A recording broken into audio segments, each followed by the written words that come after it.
कीर्तन है।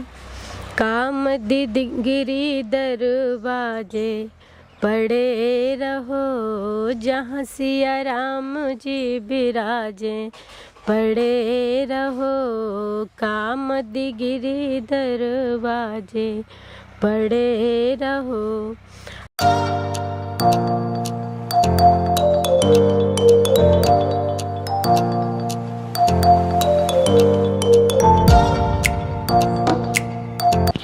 देखिए दोस्तों, हमारे सभी साथी लोग, हम लोग रास्ता तय करते हुए जा रहे हैं उस मंदिर की ओर, उस स्थान की ओर जहां पर लोगों ने बताया कि कुछ साधु लोग हैं। क्या लग गया क्या भाई? सब बचा करके आइएगा। हाँ बस। दोस्तों, अब शाम का समय होने वाला है लगभग, और यहाँ पर देखिए जंगली जानवरों का भी खतरा रहता है। यहाँ पर नदी में पानी पीने वगैरह आ सकते हैं। ये देखिए जो नदी है आपको मैं दिखा पा रहा हूँ। मेरे साथी लोग, हमारी टीम, भाई ये बचा के थोड़ी गिरना नहीं है, इसलिए जल्दी जल्दी हमारे साथी लोग सब लोग आते हुए, क्योंकि शाम का समय है, जंगली जानवरों का खतरा भी हो सकता है, इसलिए और हम लोग प्रयास कर रहे हैं कि जल्दी आश्रम में पहुँचें और आपको उन महात्माओं के और साधु जी के दर्शन करवाएं।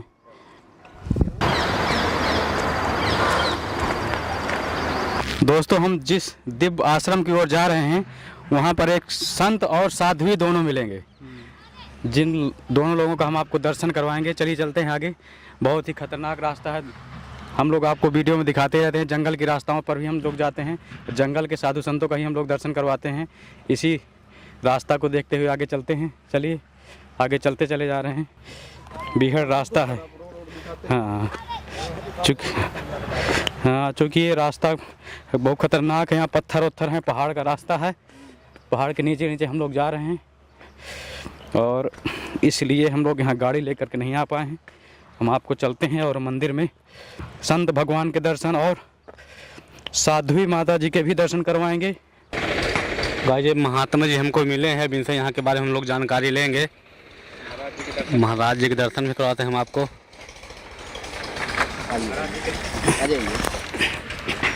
हाँ महाराज जी।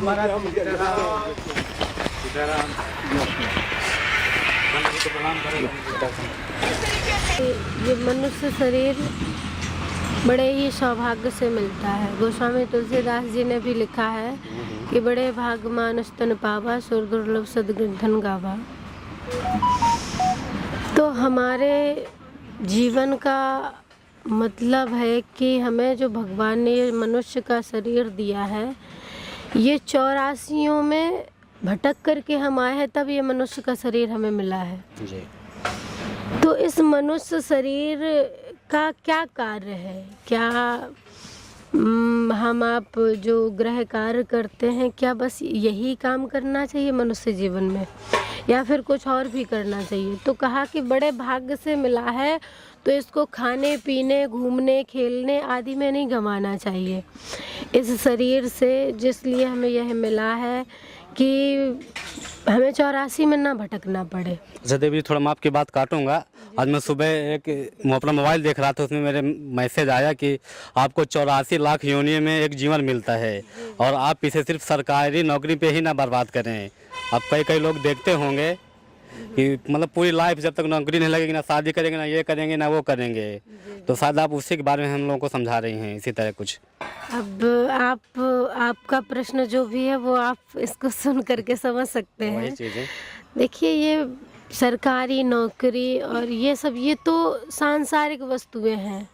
ये हम आपकी ज़रूरतें पूरी कर सकती हैं, ना कि जिसलिए परमात्मा ने हमें मनुष्य का शरीर दिया है। किस लिए दिया है कि ये जो 84 लाख योनियाँ होती हैं ना, कुकर सूकर आदि बनते हैं हम आप, और भटकते रहते हैं, तो ये ना हमें बनना पड़े। देखिए, ये जो कार्य हम करते हैं ना, खाते हैं, पीते हैं, बच्चों को पालते हैं, बच्चों को पैदा करते हैं, ये कार्य तो देखिए कुकर सूकर भी करते हैं। लेकिन भगवान ने यदि दिमाग दिया है, बुद्धि दी है, तो ये मनुष्य को दी है केवल और केवल। और मनुष्य से ही ये सारी योनियां चलती हैं, सारे योनियों का पेट भरता है। लेकिन एक कहते हैं, संतों ने कहा है, हमारे गुरुदेव भगवान भी कहते हैं कि सबका पेट तो मनुष्य भरता है, लेकिन एक मनुष्य ही एक ऐसा होता है जिसका पेट कभी नहीं भरता। वो किसी न किसी के पीछे भागता रहता है, कहीं नौकरी के पीछे भागता रहता है, कहीं अपनी शोहरत के पीछे, कहीं ऐशो आराम के अनेकानेक अपनी ज़रूरतें होती है उसके पीछे भागता रहता है और अपना जीवन गंवा देता है।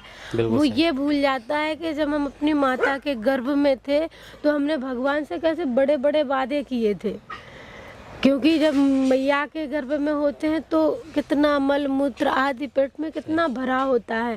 तो हम भगवान से कहते हैं कि हे प्रभु बस इस बार निकाल दो मुझे, मैं और जैसे ही मैं बाहर निकलूंगा आपका भजन करूंगा, भजन के अलावा कुछ नहीं करूंगा संसार में, मैं आपसे वादा करता हूँ। लेकिन हम गर्भ में तो वादे करते हैं और बाहर जैसे ही आते हैं, जैसे ही धरती में गिरे तो कहाँ कहाँ करके रोता है बच्चा जैसे ही पैदा होता है, और धीरे धीरे धीरे धीरे जैसे बड़ा होता है अपनी माया में लिप्त हो जाता है। माया मोह में फंस जाते हैं, आके माया मोह में फंस जाता है। जो भगवान से वादा किया है वो कभी नहीं कर पाता वो, और जितने कामों का वादा नहीं किया वो सारे काम करता है संसार में आकर के। तो मनुष्य का यही कर्तव्य है कि वह सारे कामों को करे। ये नहीं कहेंगे, देखिए हम भी करते हैं सारे कामों को, ये साथ साथ भगवान का भजन अवश्य करना चाहिए, क्योंकि ये मनुष्य का शरीर ही एक चाबी है। 84 लाख योनि है जो वह ताला है। चलिए बहुत बढ़िया बात बताई आपने हमको। लास्ट में आपसे यही कहूँगा, अगर थोड़ा कोई छोटा सा भजन हो या कोई श्लोक वगैरह सुना देते हैं हमारे दर्शकों को, अच्छा लगता है हम लोगों को। जी जी जी बिल्कुल। आप चित्रकूट धाम आए हैं कामदगिरी महाराज की शरण में, तो बड़ा ही प्यारा भजन है। कामदगिरी दरवाजे पड़े रहो जहाँ सिया राम जी बिराजे, पड़े रहो कामदगिरी दरवाजे पड़े रहो। आवत जात संत जन दर्शन पाए, सुजन मन हर्षत, देखत कलमल भाजे, पड़े रहो जहाँ सिया राम जी बिराजे, पड़े रहो। सुघर सुठावो सुद्वार सुहावे, छटा मनोहर मोरे मन भावे, सुघर सुठाव सुद्वार सुहावे, छटा मनोहर मोरे मन भावे, सुंदर शोभा साजे, पड़े रहो जहाँ सिया राम जी बिराजे, पड़े रहो कामदगिरी दरवाजे, पड़े रहो।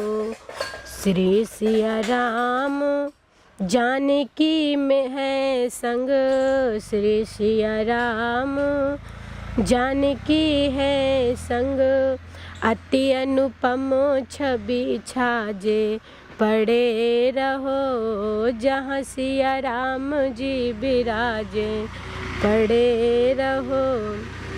कहा जाता है कि अन्य तीर्थों में जाकर के कुछ ना कुछ कर्म करना पड़ता है, लेकिन ये कामता नाथ जी जो चित्रकूट धाम में विराजमान है, एक चित्रकूट धाम में कहा गया है कामता नाथ जी के दरवाजे में आप पड़े रहो तब भी आपका जीवन धन्य है। आपको यहाँ पर स्वर्ग की प्राप्ति होती है। कहते हैं यहाँ पे भजन करो या ना करो, लेकिन पड़े ही रहो तो भी वो भजन के ही बराबर है। तो ऐसे चित्रकूट धाम कामता नाथ में रहने का हमें। चलिए देवी जी धन्यवाद, आपसे बात करके बहुत अच्छा लगा हम लोगों को। प्रणाम करते हैं आपको, फिर धन्यवाद। जय श्री राम। जय श्री राम।